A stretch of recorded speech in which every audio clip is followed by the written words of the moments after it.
I still remember the exact weight of her hand on my arm that night. Not heavy, just insistent. The kind of touch that says please without making a sound. And I remember thinking, even then, that I should pull away. That I should make up some excuse, pat her on the shoulder like the good guy I was supposed to be, and get the hell out of there. But I didn't.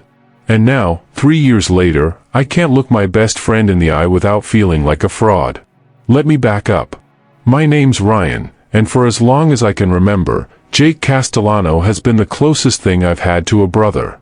We grew up 3 houses apart in Cedar Grove, New Jersey, one of those suburbs where everyone knows everyone, and your business is never really your own. We were inseparable. Little league, high school football, late nights at Rosselli's diner arguing about whether The Godfather or Goodfellas was the better movie. When my dad left, Jake's family took me in for dinner 4 nights a week without even asking. His mom, Maria, made enough baked ziti to feed a small army, and his dad, Sal, taught me how to change a tire and throw a proper punch. And then there was Emma, Jake's little sister. She was 4 years younger than us, which meant that for most of our childhood, she was just there. A shadow in the background, always trailing behind us with scraped knees and a gap-toothed grin, begging to tag along. Jake would shoo her away, and I'd feel a little bad, but not bad enough to intervene. That's just how it was. But somewhere between my junior year of college and the summer I turned 24, Emma stopped being Jake's annoying little sister. She became her. It wasn't one moment. It was 1,000 small ones. The way she'd laugh at my dumb jokes when she came home from NYU for Thanksgiving. The way she'd pull her dark hair into a messy bun and sit cross-legged on the Castellanos' back porch, reading Murakami and sipping iced coffee. The way she looked at me sometimes, like she could see past all the bravado and bad decisions, straight into the parts of me I kept hidden. I told myself it didn't matter. She was off limits. Sacred ground. Jake would kill me, and honestly, I'd deserve it. So I kept my distance. Friendly, but not too friendly. I dated other girls, Emily, the paralegal from Hoboken, Sarah, the bartender with the Ramones tattoo. None of them stuck. And every time I came back to the Castellanos' house for Sunday dinner or a Giants game, Emma would be there, and I'd feel that pull again. The one I kept ignoring. Until the night she asked me for that one thing. It was late August, the summer before Emma's senior year of college. I'd just gotten back from a work trip to Boston. I was doing sales for a tech startup, the kind of job that sounds impressive but mostly involves cold calls and stale coffee. Jake had texted me to come by the house. His parents were visiting Sal's sister in Florida, and he was throwing together a low-key thing. Just a few people, some beers, maybe we'd fire up the grill. When I got there, the backyard was strung with those Edison bulbs that make everything look like a Pinterest board. Jake was at the grill, flipping burgers and talking trash with our buddy Marcus. Emma was sitting on the porch steps, wearing cut-off shorts and an old Springsteen shirt that was definitely Jake's. She had a wine cooler in one hand and her phone in the other, but when she saw me, she smiled. Not her usual smile. Something softer. Something that made my chest tighten. "Ryan," Jake called out. "Get over here and tell Marcus he's an idiot for thinking the Jets have a shot this year." I laughed and headed over, slipping into the easy rhythm of the night. We ate, we drank, we argued about football and whether pineapple belonged on pizza. Emma stayed mostly quiet, just watching, and I tried not to notice how the firelight played across her face. Around midnight, people started heading out. Marcus had an early shift. Jake's cousin had to get back to his girlfriend. Eventually, it was just the 3 of us, me, Jake, and Emma. Jake yawned and stretched. "I'm wiped, man. I'm gonna crash. You sticking around?" I should have said no. I should have said I had to be up early, or that I was tired, or literally anything else. But Emma glanced at me, just for a second, and I said, "Yeah, I'll help clean up." Jake clapped me on the shoulder. "You're a good man, Ryan. Don't let Emma drink all my beer." He disappeared inside, and then it was just the 2 of us. The silence wasn't awkward, exactly. But it was heavy. Like the air before a thunderstorm. Emma started gathering empty bottles, and I grabbed a trash bag. We worked in quiet for a few minutes, the only sounds the clink of glass and the distant hum of cicadas. "Ryan," she said finally, not looking at me. "Can I ask you something?" "Sure." She hesitated.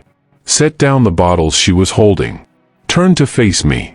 "Do you ever feel like you're living the life everyone expects you to live, but it's not really yours?" I blinked. "That's a hell of a question for midnight on a Monday." She smiled, but it didn't reach her eyes. "I'm serious." I thought about it.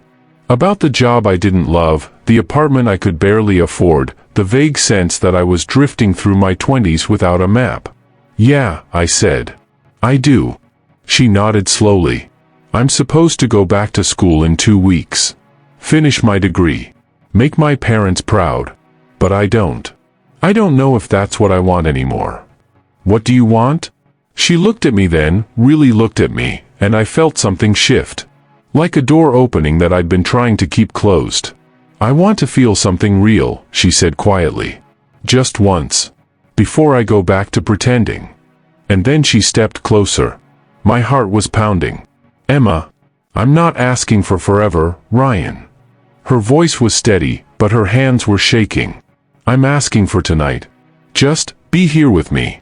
No expectations. No promises. Just real."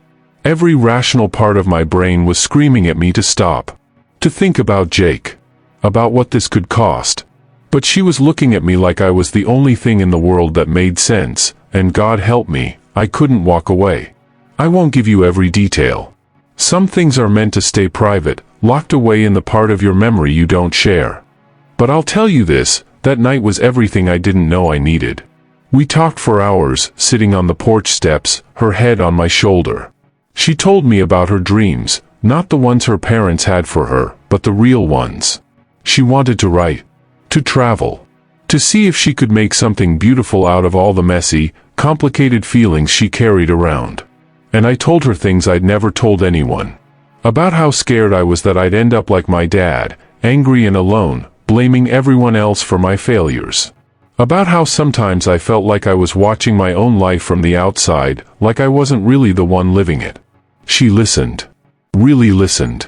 And when she kissed me, it wasn't desperate or reckless. It was gentle. Intentional. Like she'd been waiting for this just as long as I had. We fell asleep on the couch in the living room, tangled up in an old blanket, and for the first time in years, I felt like I was exactly where I was supposed to be. I woke up to the sound of the front door slamming. Jake's voice echoed through the house. "Yo, Ryan. You still here?" I jolted upright. Emma was already moving, panic in her eyes. She grabbed her shoes, mouth go, and slipped out the back door before I could even process what was happening. I ran a hand through my hair, tried to look casual as Jake walked into the living room. "Dude, did you sleep here?" He was grinning, holding a tray of Dunkin' coffees. Emma texted me she was heading out early. Figured I'd grab us some breakfast. "Yeah, I crashed on the couch. Long night." He handed me a coffee, oblivious. "You're the best, man. Seriously." I took the coffee, smiled, and hated myself. Emma left for school 2 weeks later. We didn't talk about that night. We didn't talk about anything, really. She sent me one text the day she left. "Thank you for being real with me. I won't forget it." I stared at that message for hours, trying to figure out what to say back. But every response felt wrong, so eventually, I just didn't respond. And life went on. Jake and I kept hanging out. I got a new job. Dated a girl named Allison for a while. Emma graduated, moved to Portland, started working for a literary magazine. On the surface, everything was fine. But underneath? I was carrying this weight. This secret. And every time Jake talked about Emma, how proud he was of her, how she'd always been the smart one, I felt it grow heavier. 3 years later, I'm still carrying it. Jake's getting married next month. He asked me to be his best man, and I said yes because what else could I say? Emma's flying in for the wedding. I haven't seen her since that summer, and I don't know what I'll say when I do. Part of me wonders if she even remembers. If it meant anything to her, or if it was just a moment, a brief escape from the weight of expectations. But I remember everything. And I've come to realize something: that night wasn't the mistake. The mistake was what came after. The silence. The pretending. The way I let fear dictate my choices instead of having the courage to be honest. Maybe if I'd talked to Jake, maybe if I'd been upfront, owned what happened, things would have been different. Maybe we could have worked through it. Or maybe it would have blown everything apart. I'll never know. Here's what I learned. Secrets don't protect the people you love. They just create distance. And sometimes, the thing you're most afraid of saying is exactly the thing that needs to be said. I don't know what'll happen when I see Emma at the wedding. Maybe we'll talk. Maybe we'll pretend that night never happened. But I do know this: I'm done running from the truth. Even if it costs me everything. So let me ask you. Have you ever kept a secret that ate away at you? Have you ever had to choose between honesty and protecting someone you love? What would you have done in my position? Would you have walked away that night, or would you have stayed? Drop your thoughts in the comments. I'd really love to know. Because 3 years later, I'm still trying to figure out if I made the right choice.